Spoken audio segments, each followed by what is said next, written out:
What about you? Become another Shakespeare? Oh yes, exactly. I would love it. But every age and century has their own Shakespeare, who have shaken the side of their society and made them understand that the society has to reflect its follies and correct the mistakes for the benefit of coming generations. Yes, every age has its own hero, and one of the heroes of the Victorian era was George Bernard Shaw. Yeah, Sakshi, you correctly mentioned him. Though born in Ireland on 26 July 1856, George Bernard Shaw spent most of his time in Victorian London. He observed the society of his time and became a mouthpiece for others through his characters. He was also awarded the Nobel Prize for Literature in the year 1925. Friends, now we are here to introduce and present the famous play of George Bernard Shaw, Canada, before you. In this play, you will listen how Shaw is intervening between the contemporary satire and the historical allegory to prove his point. Very truly, in Canada, George Bernard Shaw is ingenious and witty. The play presents before us a fearless and intellectual criticism of his age, sugar-coated by a pretended lightness of tone. The play also expresses social attitude towards gender relations. Yes, Canada, published in 1895, gives a beautiful message that women are much more than marriageable creatures and deserve the same acknowledgement and respect as the man in a marriage. Yes, dear audience, nowhere else will you see the intertwining of Victorian era social life and the sad plight of women in society as in George Bernard Shaw's play Candida. Yes, the arguments are spilled over the play into an extended preface wherein Mr. Shaw wants a place in our heart to sit so that we carry the right point for. So sit back. Enjoy We present before you George Bernard Shaw's Victorian play Candida.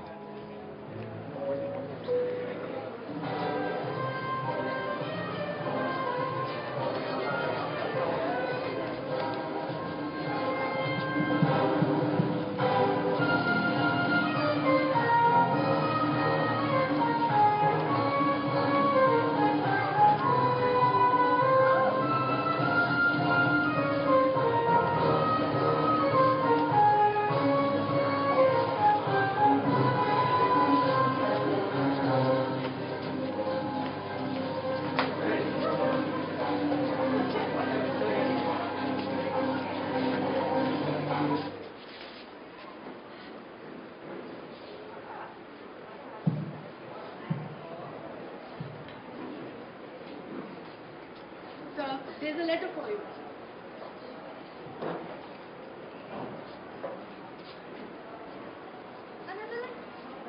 Another lecture? Yes, the Hostel Freedom Group want me to address them on Sunday morning.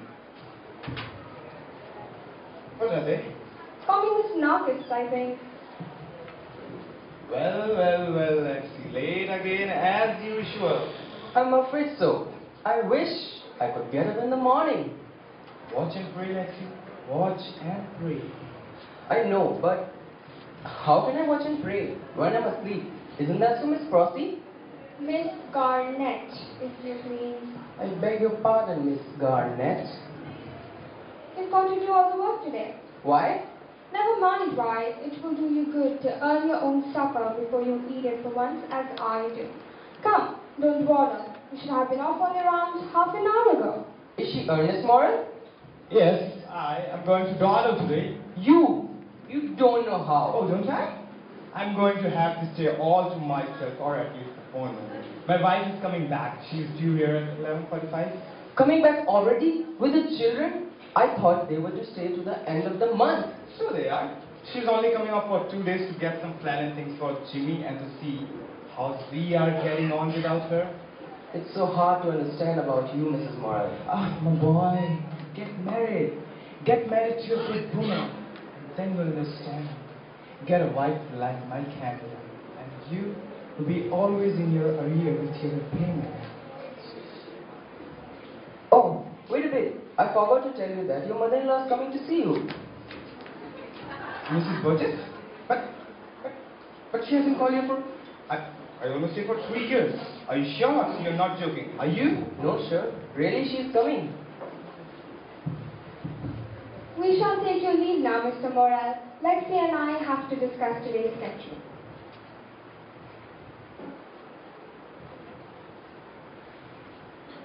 Oh, good morning to you. Will you take your own chair? Just the same as you are, James. When you last called, it was about 3 years ago. You said the same thing little more frankly. Your exact words then were, just as big a fool as a James. Well, perhaps I did, but I meant no offense by it. A clergyman's privilege to be a bit of a fool. You know, it's so becoming in his profession that he should. Anyhow, I come here not to rake up old differences, but to let bygones be bygones. What's your business with me this morning? I shall not pretend to believe that you are merely out of family sentiment. Yes, I am. Just family sentiment and nothing else. I don't believe you. Don't say that thing again, James Mega Morel.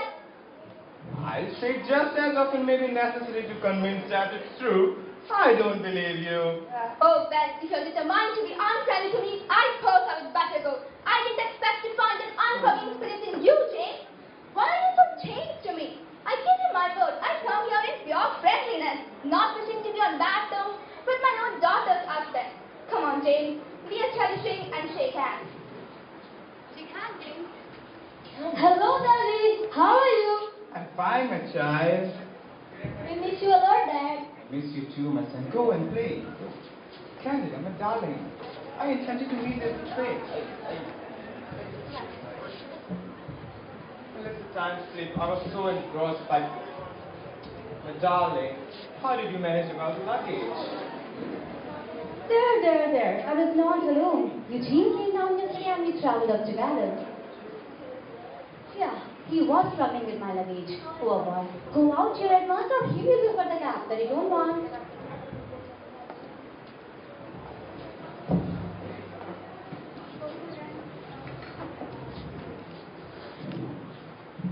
Well, Mama, how are you going on at home?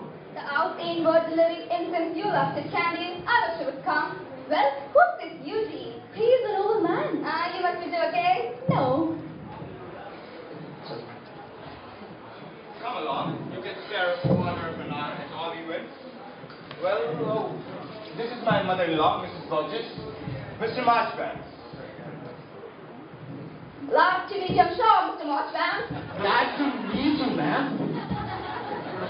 You lose your cream, Mama. It will work once. Come back this afternoon. Bye-bye, Candy. I'll look him again later on. I must leave you to James for the visit.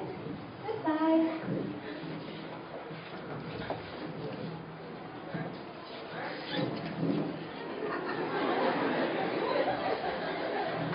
You stay to lunch, Marchbanks, of course. Thank you. I should like that very much. But I really must not. I don't think that Mrs. Morel told me not to. She said you asked me to stay to lunch. But then I was to remember, if you did, that you did not really want me to. She said, I understand, but I don't. Please don't tell her that I told you. Why, you duffer? No, I won't do that. Candida thought that I would rather not have you here. She was wrong. I'm very fond of you, my boy. And while I love to see what a happy thing it is to be married, as I am. Happy? Your marriage? I felt it in the light. Was what? Morel, I must speak to you. There is something that must be settled between us. Come, sit down quietly and tell me what it is. And remember, we are friends. We shall not fear of anything. Patience and kind, whatever we may have to say. You shall see whether it is a time for patient kindness. You think you are so strong than I am, but I shall stagger you if you have a heart. Stagger me, my boy? Up with it. First, I love your wife. Why, my dear child? Of course you do. Everybody loves her. They can't help it. But you, I like it. But, Eugene, do you think you are in case to be talked about? You are under 20. She is over 30. Doesn't it look rather like calf love? How dare you think the way of love sheds fire? It is an insult to her. To her! Eugene, I hope to remain patient. Don't force me to show you the indulgence I should show to a child. Be a man. Oh, let us put aside all this can. It horrifies me when I think the storms she has to endure in this very area which you have selfishly and blindly sacrificed to her ministry for your self-sufficiency. You, who are not common thought, one common sense enough. Marchbank, some devil is putting these words in your mind. It's easy, terribly easy, to shake a man's faith in himself. To take advantage of that to break a man's spirit is devil's work. Take care of what you're doing, Marchbank. Take care. I know, I'm a good purpose. I told you I should stagger you. Leave my house. Do you hear? Let me alone. Don't touch me. Get out. I'm not afraid of you. It's you who are afraid of me.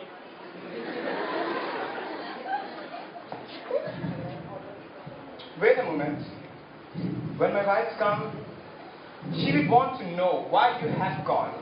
And when she finds that you are never going to cross the threshold again, she would want to have explained too. Now, I don't wish to distress her by telling how you behave like a blackguard. You shall. You must. If you need an explanation, but the truth, you are a lion and a coward. Tell her what I said, how strongly and manly Shakespeare shakes a rat, and how my strength can terrify. And yes, how you call me a little sneering yelp and put me out of house. If you don't tell her, I will. I'll write to her. Why do you want her to know this? Because she understands me. And you know, I understand her. If you keep back one bar of it, if you don't lay that would add a fee as I am, then you will know to the end of your days that she really belongs to me, not to you. Goodbye. Stop. I love tell her. I will be put all alive, you must tell her. If I go. Goodbye, Mr. Clergyman. Are you going, Eugene? Well, dear me, just look at you. Going out into the street in that state. You are a boy, certainly. Look at him, James. Look at his collar. Look at his tie. Look at his hair.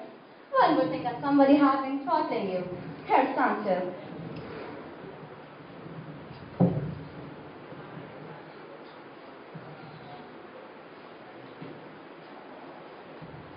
There. Now you look so nice that I think you would better stay to lunch after all. It will be ready in half an hour. Don't be silly. I want you to stay, of course. Your reverend gentleman husband has anything advanced in the contrary. Shall we stay in if you promise me to be a good boy and help me to lay out the table? Oh yes, certainly. He had better. Come, lay the table. Let's go.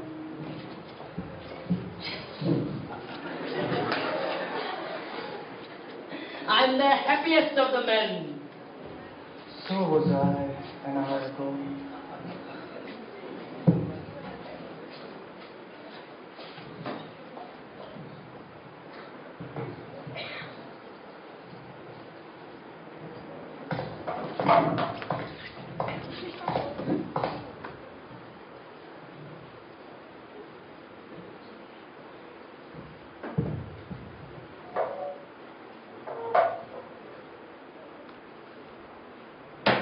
Bother!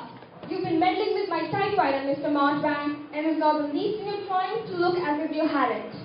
I'm sorry, Miss Garnett. I just only tried to make it right. Well, you made the key stick. I did not.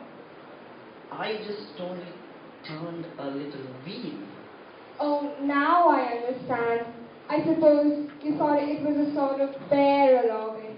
Nothing to do but turn the handle, and it would write a beautiful love letter for you, huh?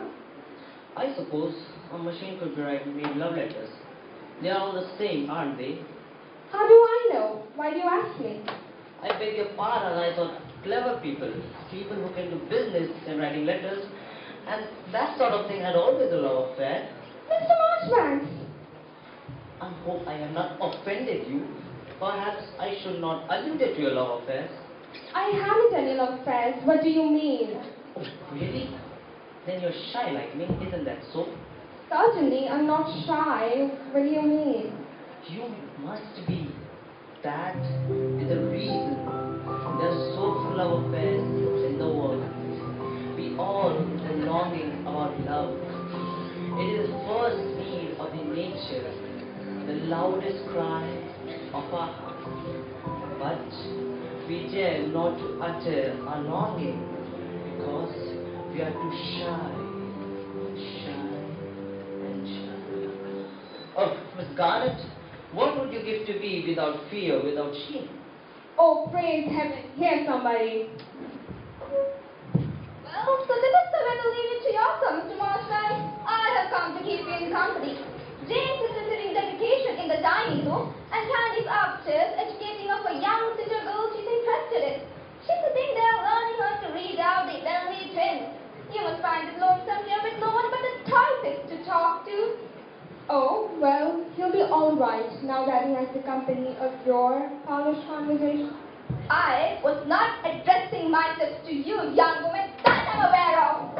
Have you seen worse manners, Mr. Marshman? Mr. Marshman is a gentleman and knows his place, which is more than some people do. It's well, you and I aren't ladies and gentlemen, and I talked to you pretty straight, and Mr. Marshman wasn't here. There, now you've ruined the fair. Oh, I just can't contain myself anymore, you silly old fathead. Oh, I'm a silly old fathead, am I? Oh, indeed. All right, my girl, all right. You just wait till I tell that to your sir. You'll see, I'll teach you. See if I don't. No, you've done it now. No use of talking to me. I'll show you who I am. Don't you take no notice of a Mr. Mossman? She's beneath it. Had not we better change the subject, I don't think Miss Garnet would anything. Back to me. Oh, we can spare you. Now we're alone, Mr. Mossman. Let me give you friendly in that I wouldn't give to anybody. How long have you known my son-in-law James here? I don't know. Ever notice anything queer about him? I don't think so. No, you wouldn't. That's the danger in it. Well, he's mad. Man? Man is a watcher. You take notice of him and you'll see. With all their names and addresses, Miss Garnet. Your leave. Just to keep your eye on him and you'll see. I'm sorry, James, to have to make a complaint to you. I don't want to do it, but I feel as a matter of right and duty. What's the matter? Mr. Mossman will bail me out. He was a witness. Your young woman so far forgot herself as to call you a silly old fathead. Never mind. Oh, I didn't mind it. I'm above it. But is it right? That's what I want to know. Is it right? That's the question for the day. Well, has it done any harm to you? No. Forget about it. What did I tell you? Bad as a hatter. When's dinner, James? Not for half an hour yet. Canada got some rid of her pupils. She's feeling the lamp. But that was sort of half more, and I can't bear that. I'll go and visit them. You better not. She only said you to clean my boots. To save me the trouble of doing that myself. You haven't been looking after the house properly, James. What have I done? I'm not doing my love. My own particular past scrubbing brush has been used for black cleaning. What's the matter? Are you ill, Eugene? No, not ill. Only horror. Horror and horror. Oh, what got the horrors, Mr. Mossman? Oh, that man at your age. It's just a poetic horror, isn't it, Eugene? Poetic horror? Is it? I don't think so, I'm sure.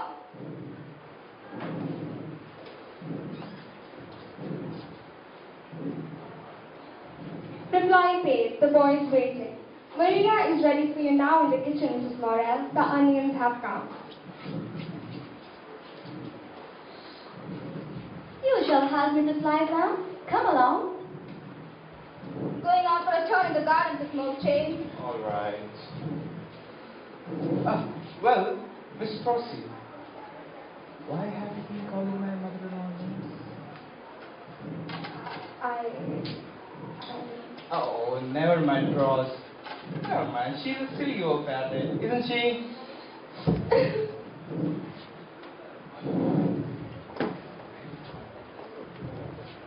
Well, where's Eugene? Washing his hands in the story in the tub. He will make an excellent cook if he can get over the dread of Maria. No doubt. Well, Candida, you very well know that I often blow them up sorry for that. But what if there's nothing going in your church but rest and diversion? Why don't you try something more amusing, more self-indulgent? There must be some good bat that the prefer St. Dominic's on worst days on Sunday. Oh, the worst places aren't open. If they were, they dare not be seen going to them. Besides, James, you preach so splendidly that it's as good as a play for them. Why do you think women are so enthusiastic? Candida! Yeah, I know, you dear silly. You think your socialism and your religion, but if it was that, they would do what you tell them, not just coming to look at you. They all have Procy's complaints. She's complained? What do you mean, Candida? Yeah, Procy and all other secretaries you ever had. Why does Procy condemn to wash up the things and peel the vegetables in all the ways for 6 shillings a week less than she used to get in a city office? But she's in love with you, James. That's the reason they all are in love with you. What's so destroying, Candida? Are you jesting? Candida, are you jealous? Yeah, I feel a little jealous sometimes. What, Procy? No. I mean, Eugene. What's the matter? Am I worrying you? No, not at all. I have perfect confidence in you, Candida. It seems unfair that all the love should go to you and none to him. And he understands everything. And you, James, you understand nothing. Candida, how can you bear to do that?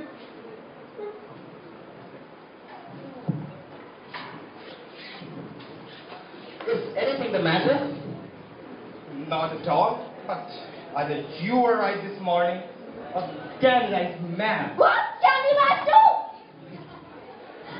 Oh, you're only shocked. Is that all? How conventional are you? Unconventional people are. Come, behave yourself, Candy. What will Mr. Well, James? He's so clearly and as impressive looking as usual. Yes. Maybe. But I was not conscious of making a fuss. How do you do, Mrs. Morris? Glad to see you back again. Thank you, Lexi. Yes, how do you do, Mr. Marchbanks? Quite well, thanks. I've just come from the Guild of St. Matthew. They're in the greatest consternation about your telegram. Is there anything wrong? What did you tell him about James? We have spoken them for tonight. They have booked a large hall in the marriage street and they'll spend a lot of money on posters.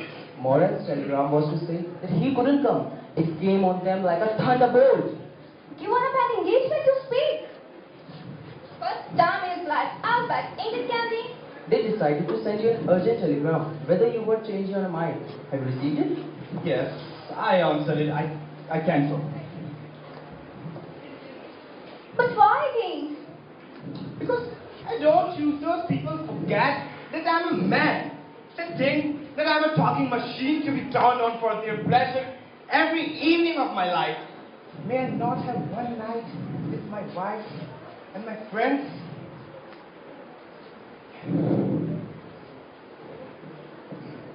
But we all go, James. What happened? You will have an attack of Wittgenstein tomorrow, and I shall have to suffer for that. No. You are not coming and Eugene is not coming. You shall stay here and entertain him of your return. But James, I insist. Your chairs will be covered by all those people who have never heard me before. You need not to come. You stay here. Eugene, wouldn't you like to come with us? Oh, he is afraid of me. He told me this morning that he shall stagger me. I shall show him that I don't fear to leave you in your custody. Candida. That's great, that's beautiful. What happened? I can't understand. Ah, my darling. I thought it was I who don't understand. Let me go.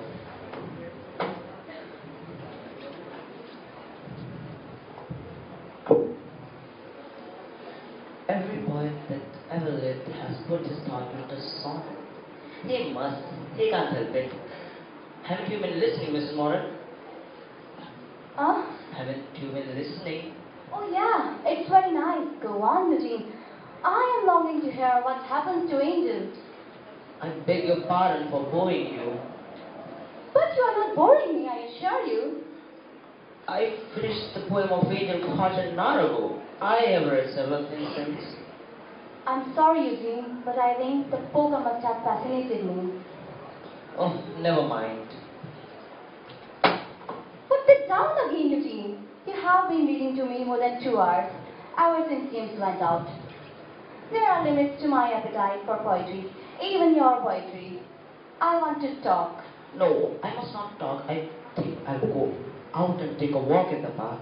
Come and sit. You are not going here. And talk to moonlight as usual you do. I want to lose. Don't you want to? Yes. Then say whatever you want to. Oh, I can't say anything. All the words I know belong to some attitude or other. Or except one. And what one is that? Candida. Candida. Candida. Candida. Candida. You have put me on my honor and truth, and I never feel or think the small is always Candida. Of course. And what you have to say to Canada? Nothing but to repeat your name 1,000 times. Don't you feel every time I pray to you? Don't you feel happy to be able to pray? Yes, very happy. Well, that happiness is the answer to your prayer. No, I have come from the gate of the heaven when my want is unknown. I hope I don't disturb you.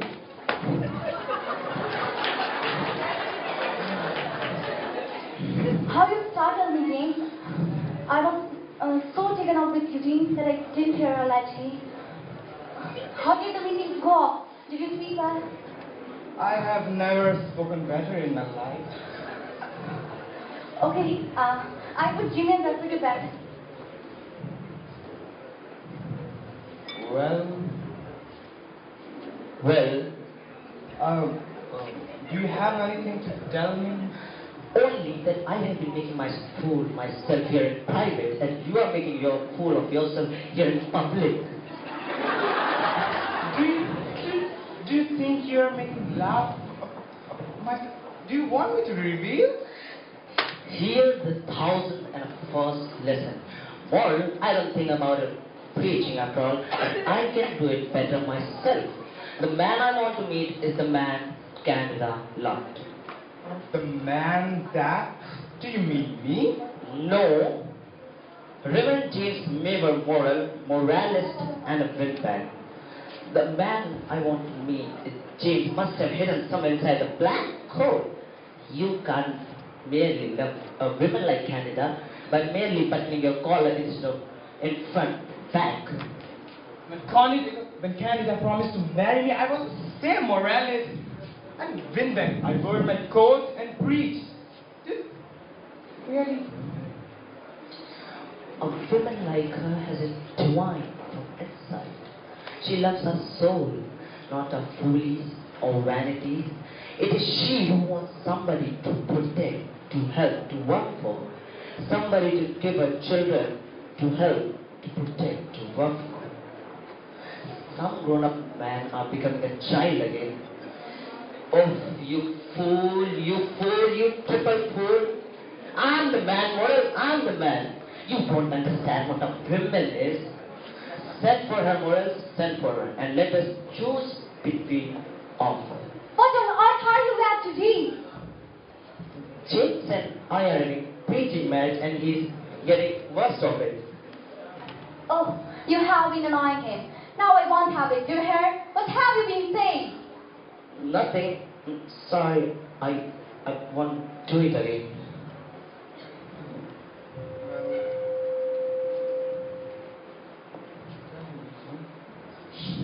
No, let me deal with it, James.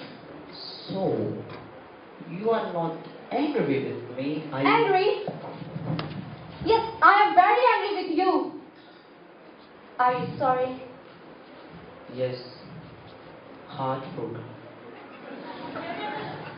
Okay, then you are forgiven. Now go up to bed like a little boy. I want to talk about you to James. No. Modern, I can't do that. I will be here. Tell her I'll not go away. Tell me what? I'd like to prepare a mind, Canada. Well, Eugene declares that. Well, he said that you're in love with him. No, it's not true. I said I loved you, that he did not. I said I understood you, that he could not. It was not my word, it was this morning. This morning? Yes. Let us talk and comfortably over it like three friends.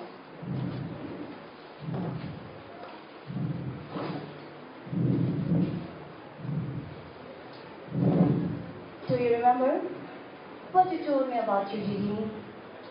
How nobody cared for you ever since your old nurse died. How miserable you were living at the dawn. How those clever and fashionable sisters of yours were your mother's and father's pets.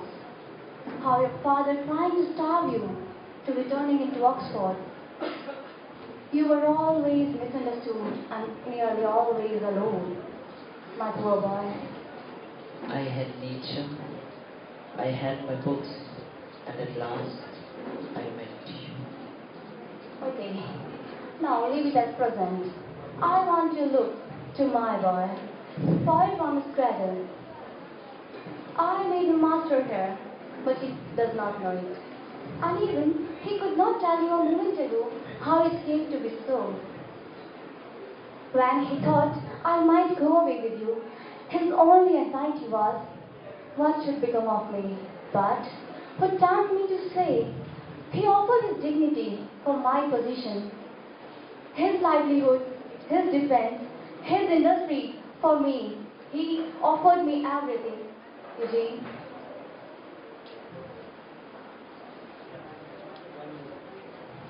All the words you said are true. Candida, I love you because you filled my heart with your love. You are my life. You are the sum of all often. Oh, out there into the night with me. I no longer desire happiness. Parson James, I loved you because you had filled the woman's heart that I loved. Goodbye. One last word. How old are you, Eugene? As old as the world now. This morning I was 18. 18. Will you, for my sake, make a little poem of the two sentences which I am going to say you, and repeat it every time, whenever you think of me? Will you? Say the sentences. When I am 30, she will be 45. When I am 60, she will be 75.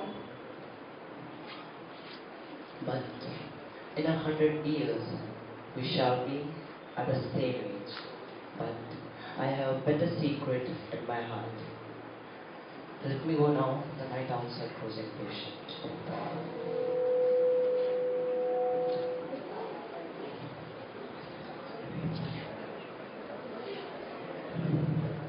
Hope you all enjoyed the play. I hope all of you understood the importance of women in men's lives. Now, it's time to introduce the characters. I, myself, as Sakshi, as the MC. I am Akanksha,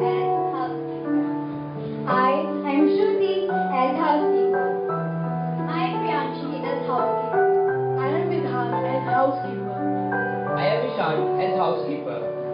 I'm Ushan, and I will run the son of. And I, Aditya, as morale. I'm Juby as Canada. I am Anupam as Marchbank.